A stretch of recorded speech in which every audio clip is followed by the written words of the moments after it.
ہماری زندگیوں میں آئے دن نئی سے نئی چیزیں شامل ہوتی جا رہی ہیں اور اس کے اثرات ہماری زندگیوں پہ پڑتے جا رہے ہیں۔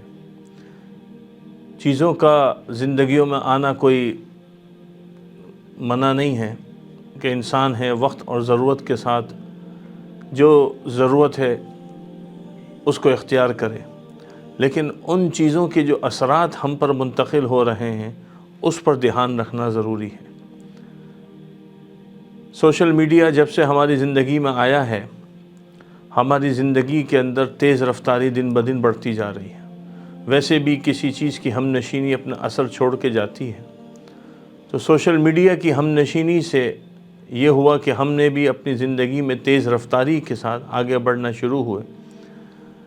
شروع میں تو محسوس نہیں ہوا، لیکن جو سمجھانے والے تھے انہوں نے بتایا تھا کہ اس کے استعمال کے بعد ہمارے اخلاق، ہمارا کردار، ہماری گفتار اس کے اندر کمزوری آ سکتی ہے اور اس وقت محسوس ہو رہا ہے۔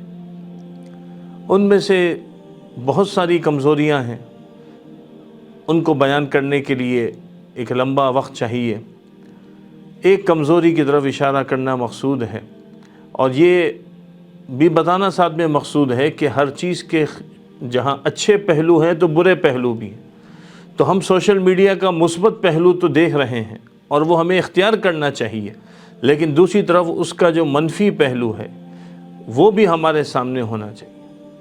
منفی پہلو اس کا یہ ہے کہ سوشل میڈیا کے ذریعے اس وقت ایک فضا بن گئی ہے یا بنائی جا رہی ہے کہ علم اور علم سے وابستہ جو حضرات ہیں ان کی شان میں کمی کوتاہی بیان کرنا، اور یہ بہت ہی زیادہ زور و شور پر ہو رہا ہے، اور اس کے اثرات ہم پر پڑ رہے ہیں۔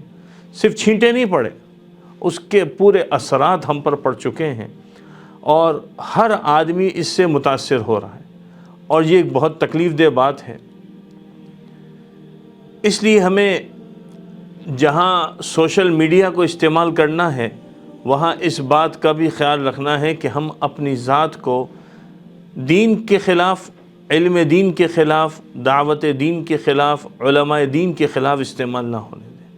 ہمارا سوشل میڈیا کا اکاؤنٹ، ہمارا چینل، ہمارا پیج، ہماری وال، ہماری پروفائل وہ کبھی بھی علماء دین کے خلاف استعمال نہ ہو۔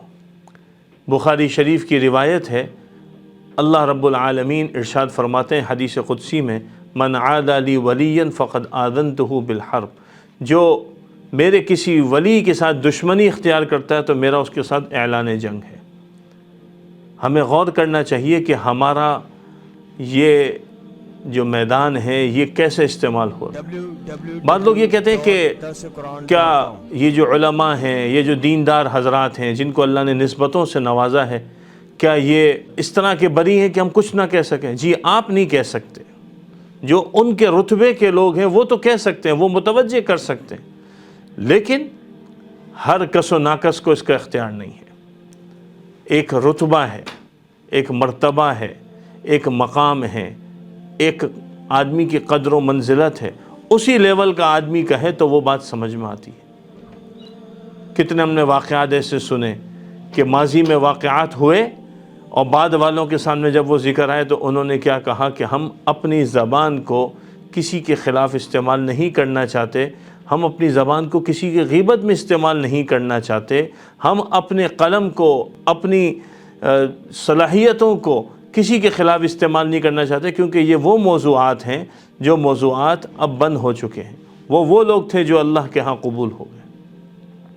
اس لیے اس وقت جو ہم سوشل میڈیا پر ایک افراتفری کی صورت دیکھ رہے ہیں، ایک مزاج دیکھ رہے ہیں، ایک جو ہے طوفان بدتمیزی دیکھ رہے ہیں، درخواست ہے کہ اس کو ہم بند کریں، اس رویے کو ختم کریں، محبت کو فروغ دیں، اچھے کانٹینٹ کو لے کر آئیں، دینی ماحول کو فروغ دیں، ہم اپنے دینی مزاج کو، دینی علوم کو یہاں پر عام کریں۔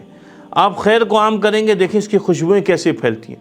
جب ان چیزوں کا شر پھیل رہا ہے اور اس کی وجہ سے طبیعتوں میں تناؤ آ گیا ہے، طبیعتوں میں اکتاہٹ آ گئی ہے، اور حقیقی زندگی میں اب لوگ نہیں مل رہے کہ فلانے سے نہیں ملنا کہ فلانا تو ایسا ہے، اور فلانے سے نہیں ملنا کہ یہ تو اس کو سپورٹ کرتا ہے۔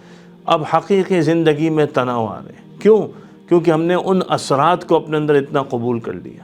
اور یہ کس کے متعلق کہا جا رہا ہے؟ یہ دیندار طبقے کے متعلق کہا جا رہا ہے کہ فلانے سے نہیں ملو اور فلانے سے نہیں ملو۔ سارے ہمارے بڑے ہیں اور سب ہمارے لیے قابل احترام ہیں، ہمیں ان سب کی محبت، سب کی عقیدت، سب کی عظمت دل میں رکھنے کا حکم دیا گیا ہے۔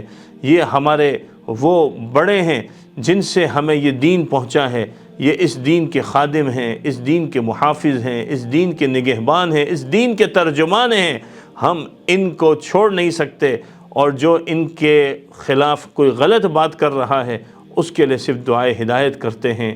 اللہ تعالی ہم سب کو صحیح معنوں میں دین کا ترجمان بنائے۔ سوشل میڈیا پر سب سے قدیم اور سب سے ریلائبل برانڈ درسقرآن.com